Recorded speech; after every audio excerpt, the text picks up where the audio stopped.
So for today's deep dive, we're looking at a reflection for the fourth Sunday in Ordinary Time. It's from Deacon Pat over at St. Nicholas Parish in Tea, South Dakota. Right. And you hear ordinary time. Yeah. And you kind of think, okay, this is the downtime, the boring part of the calendar. Yeah, exactly. The break in the action. But Deacon Pat, he references his Padre Nick, and he flips that immediately. He says this isn't time off at all. Okay. This is the season 4, and I'm quoting here, growth and maturity. Mm-hmm.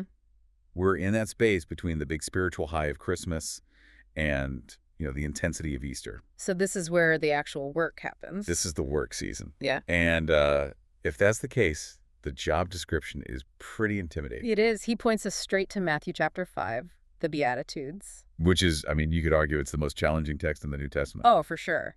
Blessed are the meek. Blessed are the peacemakers. It sounds beautiful, but as a practical guide for how to live today. It feels almost impossible. Yeah. He's very honest about that.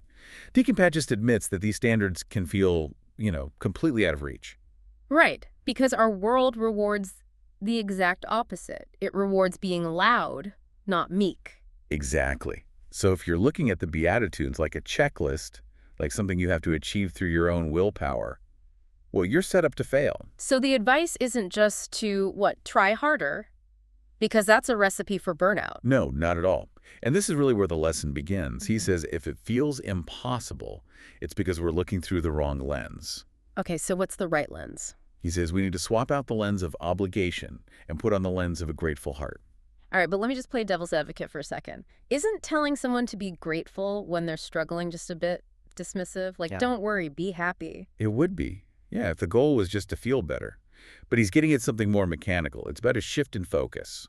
He says, focusing on gratitude forces you to notice the many blessings God has showered upon us. It moves your attention away from your own inability and onto God's actual presence in your life. Ah, so you're not ignoring the difficulty. You're just realizing you're not facing it alone. Precisely. It reminds me of that book study the parish is doing, the one by Jacques Philippe. Right, interior freedom. It's the same idea. True freedom isn't changing your circumstances. It's maintaining that peace and gratitude no matter what's happening on the outside. Gratitude is the tool. So when he talks about seeing the little ways God is present, even in trying situations, he's giving a practical exercise for building that interior peace. Exactly. And once that internal shift starts to happen, it has to go somewhere. It demands an output. And that leads to this phrase he uses, putting on the mind of Christ. Yeah, which sounds pretty abstract. It does. What does that actually look like on a Tuesday morning when you're stuck in traffic? Well, he explains it with a paradox.